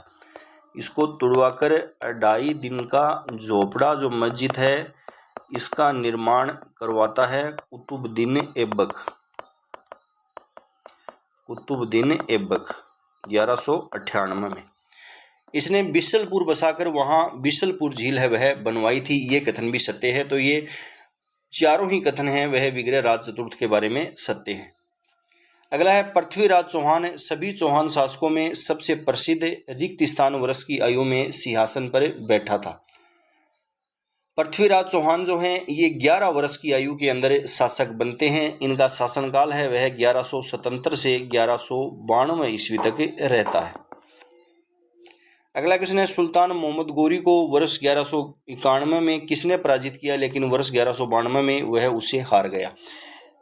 1191 और 1192 के अंदर 2 युद्ध लड़े जाते हैं, तराइन का प्रथम युद्ध और तराइन का द्वितीय युद्ध।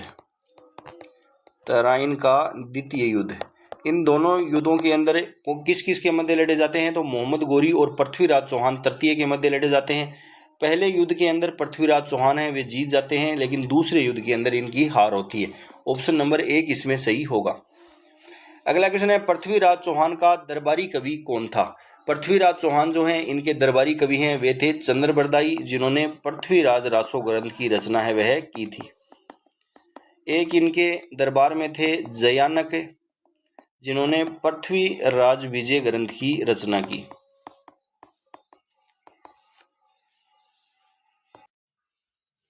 अगला क्वेश्चन है, बंडानकों का पूर्णतया दमन निम्न में से किसने किया था?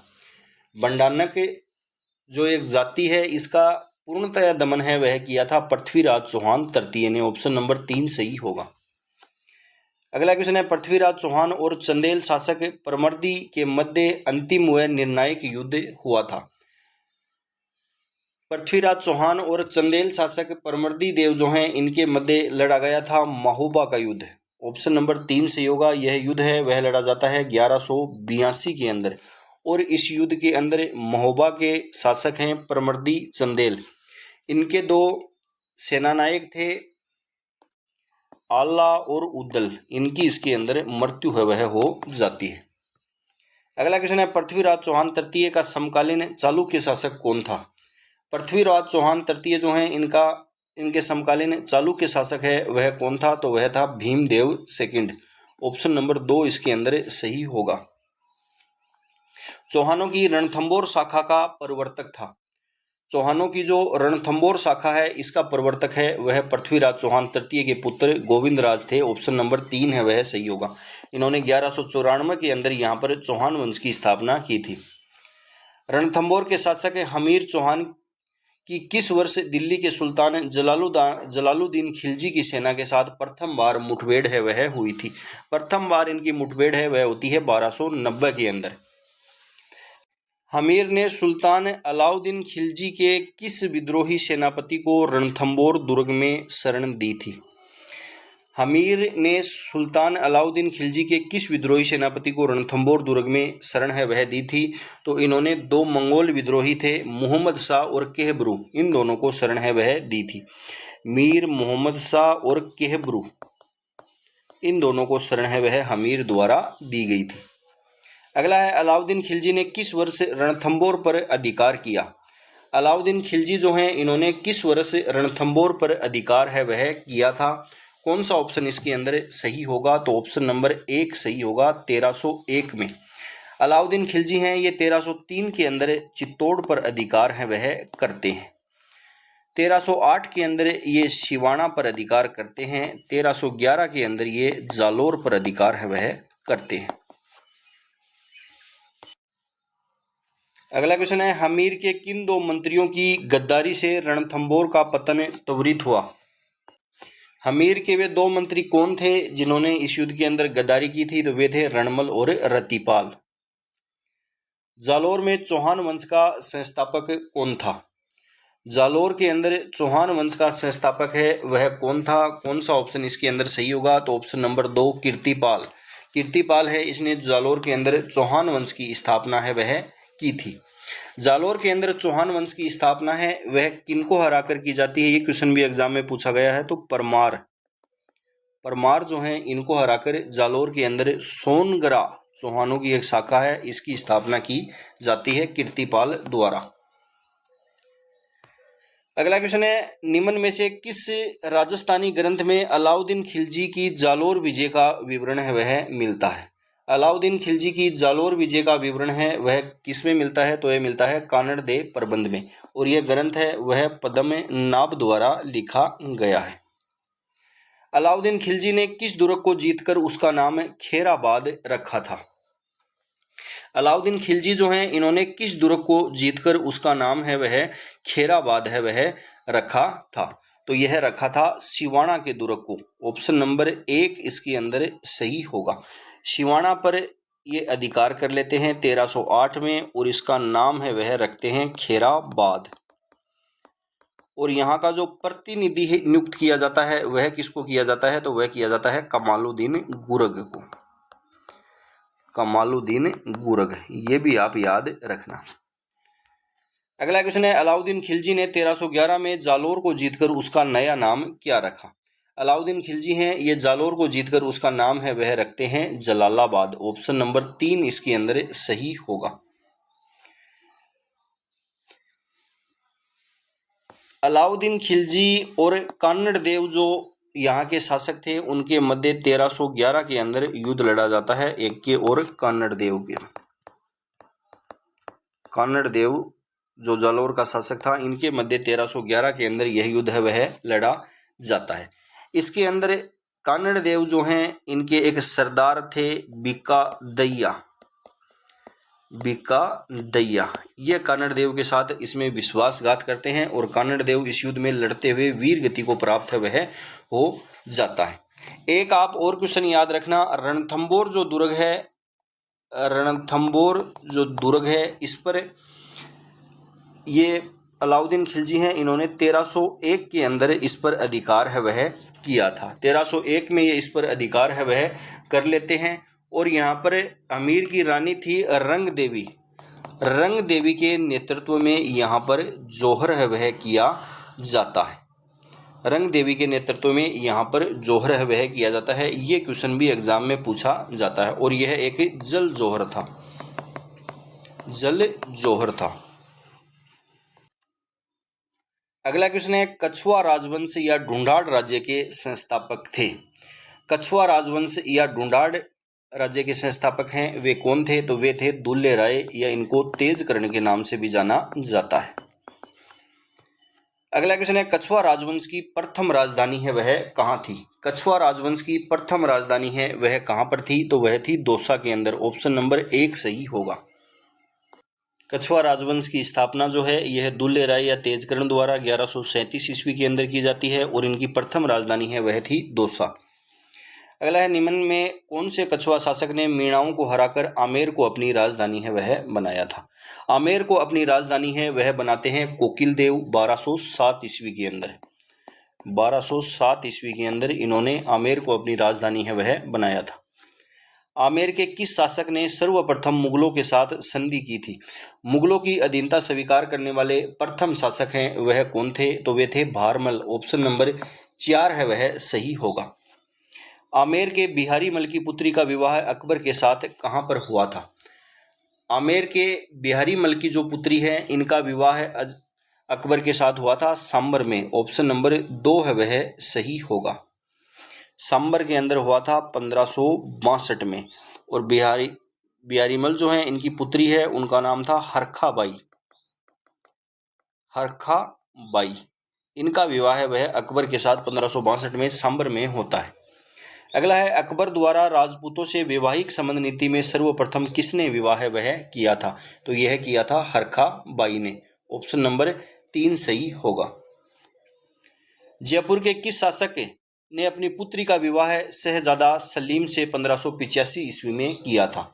शहजादा सलीम जिन्हें कहते हैं जहांगीर का जो विवाह है वह भगवंत दास ने अपनी पुत्री मानबाई के साथ किया था।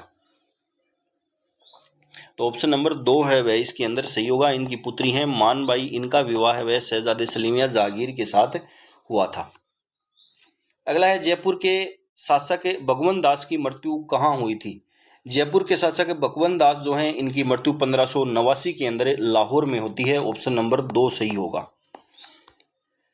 अकबर द्वारा मानसिंह को निम्नांकित में से कौन से मुगल प्रांतों का सूबेदार नहीं नियुक्त किया था? कौन सा इसके अंदर मुगल प्रांत है जहां का सूबेदार अकबर ने मानसिंह को नियुक्त नहीं किया था? कौन सा ऑप्शन इसके अंदर सही होगा? तो गुजरात के सूबेदार इन्हें नियुक्त नहीं किया गया था। अगला क्वेश्चन है 1585-86 में केवल किस राजपूत शासक को 5000 का मनसब प्राप्त हुआ था? वह था कौन से राजपूत शासक? तो वे थे राजा मानसिंह। ऑप्शन नंबर 3 सही होगा। महाराजा मानसिंह की मृत्यु कहाँ पर हुई थी? महाराजा मानसिंह इनकी मृत्यु है वह कहाँ पर होती है? तो इनकी मृत्यु हुई थी इलिचपुर महाराष्ट्र के अंदर। ऑप्शन नंबर 4 सही होगा। इलिचपुर महाराष्ट्र में इनकी मृत्यु है वह होती है। निम्नलिखित में से किस राजपूत शासक को अकबर ने फरजंद की उपाधि है वह दी थी? अकबर ने फरजंद की उपाधि है वह किस राजपूत शासक को दी थी? तो वह दी थी मानसिंह को। ऑप्शन नंबर 4 सही होगा। राजा मानसिंह के बारे में कौन सा कथन सत्य है? वह अकबर के 9 रत्नों में शामिल था। इसकी रानी कनकावती ने अपने पुत्र जगत सिंह की स्मृति में जगत शिरोमणि मंदिर का निर्माण करवाया। इसी के समय मुरारीदान ने मान प्रकाश व जगन्नाथ ने मानसिंह कीर्ति मुक्तावली ग्रंथ की रचना की। सभी कथन सत्य हैं। ये तीनों ही कथन हैं वह इनके बारे में सत्य हैं। राजा मानसिंह जो हैं यह अकबर के 9 रत्नों में शामिल थे। इनकी रानी थी कनकावती जिन्होंने अपने पुत्र जगत सिंह की स्मृति में जगत शिरोमणि मंदिर का निर्माण है वह करवाया था। इसी के समय मुरारीदान हैं इन्होंने लिखा मान प्रकाश और जगन्नाथ ने मानसिंह कीर्ति मुक्तावली ग्रंथ है वह लिखा था। अगला क्वेश्चन है जयपुर का कौन सा शासक 3 मुगल बादशाह जहांगीर, शाहजहां और औरंगजेब की सेवा में रहा था? कौन से रहे थे? तो वे थे मिर्जा राजा जय सिंह। ऑप्शन नंबर 3 सही होगा। मिर्जा राजा जय सिंह जो हैं इनका शासनकाल है वह था 1621 से लेकर 1667 ईस्वी तक ये जयपुर के शासक हैं वह रहते हैं। और ये 3 मुगल बादशाह जहांगीर, शाहजहां और औरंगजेब हैं इनकी सेवा के अंदर रहते हैं। मिर्जा राजा जय सिंह जो हैं ये 11 वर्ष की आयु के अंदर 1621 में शासक हैं वह बनते हैं। छत्रपति शिवाजी को पुरंदर की संधि 1665 ईस्वी करने हेतु विवश करने वाले शासक थे? तो वे थे मिर्जा राजा जय सिंह। पुरंदर की संधि है ये 1665 में मिर्जा राजा जय सिंह व शिवाजी के मध्य होती है। अगला है आमेर के जय सिंह प्रथम को मिर्जा राजा की उपाधि किसने दी थी? आमेर के जो जय सिंह प्रथम हैं इनको मिर्जा राजा की उपाधि है वह किसके द्वारा दी गई थी? तो यह दी गई थी शाहजहां द्वारा। ऑप्शन नंबर 3 सही होगा। अगला है हिंदी का प्रसिद्ध विद्वान बिहारी किसके दरबार में था? हिंदी का प्रसिद्ध विद्वान बिहारी जो है यह किसके दरबार में था? तो यह था मिर्जा राजा जय सिंह के दरबार में। ऑप्शन नंबर 1 है वह सही होगा। निम्न में से किस शासक ने बहादुरपुर के युद्ध में महत्वपूर्ण भूमिका निभाई थी? बहादुरपुर के युद्ध में महत्वपूर्ण भूमिका है वह कौन से शासक ने निभाई थी? तो वह निभाई थी मिर्जा राजा जयसिंह ने। मिर्जा राजा जयसिंह ने। शाहजहां द्वारा शाह शुजा के विरुद्ध भेजी गई मुगल सेना का सेनापति कौन था? शाहजहां जो है इनके द्वारा शाह शुजा के विरुद्ध भेजी गई मुगल सेना का सेनापति है वह कौन था? तो वह था मिर्जा राजा जयसिंह। जयपुर के शासक जयसिंह द्वितीय को सवाई की उपाधि दी थी। जयपुर के शासक जयसिंह द्वितीय जो हैं इनको सवाई की उपाधि है वह किसके द्वारा दी गई थी? तो यह दी थी औरंगजेब ने। ऑप्शन नंबर 1 सही होगा। अगला क्वेश्चन है हुरडा सम्मेलन किस वर्ष आयोजित हुआ? हुरडा सम्मेलन है यह कब आयोजित हुआ था? तो यह हुआ था 1734 ईस्वी में। ऑप्शन नंबर 1 है वह सही होगा। अगला क्वेश्चन है निम्नलिखित शासकों में अश्वमेध यज्ञ संपन्न करने वाला शासक था। निम्नलिखित शासकों में अश्वमेध यज्ञ है वह संपन्न करने वाला शासक था वह था सवाई जयसिंह। ऑप्शन नंबर 1 सही होगा। महारानी अमर कंवरी बूंदी नरेश महाराव बुद्ध सिंह की पत्नी थी और वह बहन थी। तो वह किसकी बहन थी? वह थी सवाई जयसिंह की। ऑप्शन नंबर 3 है इसके अंदर सही होगा। महारानी अमर कंवरी जो बूंदी नरेश महाराव बुद्ध सिंह की पत्नी थी ये सवाई जयसिंह की बहन थी। सवाई जयसिंह जो हैं इन्होंने 7 मुगल बादशाहों का शासनकाल है वह इन्होंने देखा था। 7 मुगल शासकों का शासनकाल है वह इन्होंने देखा था। 1707 के अंदर जब औरंगजेब की मृत्यु हो जाती है तो होता है मुगलों के मध्य उत्तराधिकार युद्ध, जिसके अंदर आजम और मुअज्जम हैं इन दोनों के मध्य उत्तराधिकार युद्ध है वह होता है। सवाई जयसिंह जो हैं ये आजम का पक्ष लेते हैं लेकिन आजम है इसकी हार हो जाती है। उसके बाद मुअज्जम जो हैं ये बहादुर शाह के नाम से शासक है वह बनता है। बहादुर शाह के नाम से यह शासक बनता है और यह आमेर पहुंचकर विजय सिंह जो है इसको शासक बना देता है सवाई जयसिंह की जगह, और आमेर का जो नाम है वह रख देता है मोमिनाबाद।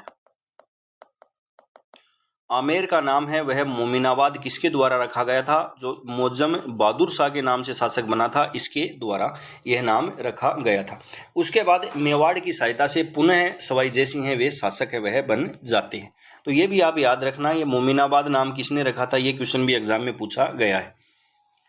अगला है 1733 ईस्वी में जीज मोहम्मद शाही पुस्तक जो नक्षत्रों संबंधी ज्ञान से संबंधित है के लेखक है। जीज मोहम्मद शाही जो पुस्तक है इसके लेखक हैं वह कौन थे? तो वे थे जयपुर के सवाई जयसिंह। ऑप्शन नंबर 3 सही होगा। सवाई जयसिंह के द्वारा लिखित जयसिंह कारिका नामक ग्रंथ किस विषय से संबंधित है? जयसिंह कारिका जो ग्रंथ है यह किस विषय से संबंधित है? तो यह ज्योतिष विषय से संबंधित है। किस समूह की खगोलीय वेधशालाओं का निर्माण महाराजा जयसिंह द्वारा करवाया गया था? महाराजा जयसिंह जो हैं इन्होंने 5 वेधशालाएं हैं वह बनवाई थी जयपुर के अंदर, दिल्ली में, मथुरा में, उज्जैन में और बनारस में। ऑप्शन नंबर 1 इसके अंदर सही होगा। इन 5 में सबसे बड़ी वेधशाला है वह कौन सी है? सबसे बड़ी जो वेधशाला है वह है जयपुर की वेधशाला। जयपुर की जो वेधशाला है इसको जंतर मंत्र है वह कहा जाता है। जंतर मंत्र है वह इसको कहा जाता है और इसको 2010 के अंदर यूनेस्को जो है इसने विश्व धरोहर सूची के अंदर इसको शामिल है वह किया था। सवाई जयसिंह द्वितीय को मुगल सम्राटों द्वारा कुल कितनी बार मालवा सूबे का सूबेदार है वह नियुक्त किया गया था? सवाई जयसिंह जो हैं इनको मुगल सम्राटों द्वारा कितनी बार मालवा का सूबेदार है वह नियुक्त किया गया था? तो यह इनको नियुक्त किया गया था 2 बार। ऑप्शन नंबर 1 है वह सही होगा। जयपुर शहर की स्थापना कब हुई थी?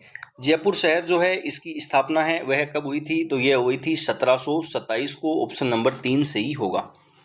जयपुर नगर की स्थापना के समय मुख्य वास्तुकार एवं नगर नियोजक कौन था? तो यह था विद्याधर भट्टाचार्य। ऑप्शन नंबर 2 सही होगा। कौन सा किला 2.5 साकों के लिए प्रसिद्ध है? राजस्थान का कौन सा किला है जो 2.5 साकों के लिए प्रसिद्ध है? तो वे है जैसलमेर का किला। जैसलमेर के जो किला है इसके अंदर 2.5 साके हैं वह हुए हैं। यहाँ पर जो प्रथम साका है वह कब हुआ था? तो ये हुआ था जब जैसलमेर के शासक थे मूलराज। मूलराज के समय आक्रमण करता है वे कौन थे? तो आक्रमण किया था अलाउद्दीन खिलजी ने। दूसरा जो साका है यहाँ पर कब होता है? दूसरा जो साका है वह यहाँ पर होता है जब जैसलमेर के शासक थे राव दूदा, और आक्रमण है वह किया था फिरोज शाह तुगलक ने। फिरोज शाह तुगलक हैं वे उस समय आक्रमण है वह करते हैं। उसके बाद में तीसरा जो साका है वह होता है 1550 के अंदर। तीसरा जो साका है यह होता है 1550 ईस्वी के अंदर। इस समय जैसलमेर के शासक हैं वे थे लूणकरण। लूणकरण जो हैं ये इस समय एक कंधार के शासक थे अमीर अली। कंधार के शासक थे अमीर अली, ये इनको शरण देते हैं और ये विश्वासघात करके इन पर हमला है वह करता है। तो तीसरा साका है वह लूणकरण के समय होता है। इस तीसरे साके के अंदर क्या होता है कि इसके अंदर जौहर है वह नहीं होता है। जौहर है वह नहीं होता है, तो इसको अर्ध साका के नाम से भी जाना जाता है। इसमें केसरिया तो होता है लेकिन जौहर नहीं होता है, तो इसको अर्ध साका के नाम से भी जाना जाता है। तो 2.5 साके हैं वह कहाँ पर हुए हैं? जैसलमेर के किले में। अगला है जैसलमेर के बाटी वंश का अंतिम शासक कौन था? ये क्वेश्चन अभी हाल ही में पटवार एग्जाम में पूछा गया है। तो अंतिम बाटी वंश का जो अंतिम शासक था वह था जुवार सिंह है। ऑप्शन नंबर 2 सही होगा। भरतपुर के स्वतंत्र जाट राज्य के संस्थापक कौन थे? भरतपुर के अंदर स्वतंत्र जाट राज्य के संस्थापक हैं वे थे चूड़ामन। ऑप्शन नंबर 3 सही होगा। भरतपुर के शासक बदन सिंह के बारे में कौन सा कथन सत्य है? बदन सिंह को जयपुर के राजा सवाई जय सिंह ने ब्रिजराज की उपाधि दी थी। इंपॉर्टेंट क्वेश्चन है, आगे आने वाली एग्जाम में आपको मिल सकता है कि बदन सिंह को ब्रिजराज की उपाधि है यह किसने दी थी? तो यह सवाई जय सिंह ने दी थी। डिग में इन्होंने जल महलों का निर्माण है वह करवाया था, ये कथन भी सत्य है। 1756 में इनकी मृत्यु है वह डिग के अंदर हुई थी। तो सभी कथन हैं वह इनके बारे में सत्य हैं। सवाई जय सिंह जो हैं इन्होंने बदन सिंह को डिग की जो रियासत है यह भी इनको दी थी और इनको ब्रजराज की उपाधि है वह भी दी थी। अगला है महाराजा सूरजमल किसके पुत्र थे? महाराजा सूरजमल जो हैं ये किसके पुत्र थे? तो ये थे बदन सिंह के पुत्र। ऑप्शन नंबर 2 सही होगा। महाराजा सूरजमल हैं ये 1756 से लेकर 1763 तक यहाँ के शासक हैं वह रहते हैं। महाराजा सूरजमल के बारे में कौन सा कथन सत्य है? इन्हें जाटों का अफलातून या प्लेटो कहा जाता है, ये कथन सत्य है। भरतपुर के दुर्ग का निर्माण करवाया वह इसे अपनी राजधानी है वह बनाया था, ये कथन भी सत्य है। जयपुर के उत्तराधिकार युद्ध में इन्होंने ईश्वरी सिंह का पक्ष वह लिया था, ये कथन भी सत्य है। 1763 ईस्वी में रूहेलों के विरुद्ध युद्ध में इनकी मृत्यु है वह हुई थी। तो सभी कथन है वह इनके बारे में सत्य है। करौली के यादव वंश के बारे में कौन सा कथन सत्य है? करौली का जो यादव वंश है इसके बारे में कौन सा कथन है वह सत्य है? करौली में यादव वंश की स्थापना विजयपाल द्वारा 1040 ईस्वी में की गई। पहला क्वेश्चन है वह पूछेगा कि करौली में यादव वंश की स्थापना किसने की? तो ये विजयपाल ने की। विजयपाल है इन्होंने बयाना है इसको अपनी राजधानी है वह बनाया था। गोपाल पाल ने करौली में मदन मोहन मंदिर का निर्माण है वह करवाया था, ये कथन भी सत्य है। 1348 में अर्जुन पाल ने कल्याणपुर बसाया जिसे वर्तमान में करौली के नाम से जाना जाता है। तो सभी कथन हैं वह ये सत्य हैं। अगला है निम्न में से किसने करौली को अपनी राजधानी है वह बनाया था? करौली को अपनी राजधानी है वह किसने बनाया था? ये क्वेश्चन भी एग्जाम में पूछा गया है। तो यह बनाया था धर्मपाल द्वितीय ने। ऑप्शन नंबर 4 इसके अंदर सही होगा। धर्मपाल द्वितीय जो हैं ये करौली को अपनी राजधानी बनाते हैं 1650 ईस्वी के अंदर। इसके बाद एक के महाराजा हैं हरबख्श पाल। हरबख्श पाल जो हैं ये अंग्रेजों से संधि कर लेते हैं 9 नवंबर 1817 को। अंग्रेजों से संधि करने वाले करौली के शासक हैं वे थे हरबख्श पाल। करौली को अपनी राजधानी बनाने वाले थे धर्मपाल द्वितीय। राजस्थान के किस राजा को वाकपति की उपाधि से सम्मानित किया गया? राजस्थान के कौन से राजा हैं जिनको वाकपति की उपाधि से सम्मानित है वह किया गया था? तो वे हैं मुंज। ऑप्शन नंबर 3 है वह सही होगा। मुंज जो हैं ये मालवा के शासक थे। मालवा के शासक थे, इनको कवि वरिष्ठ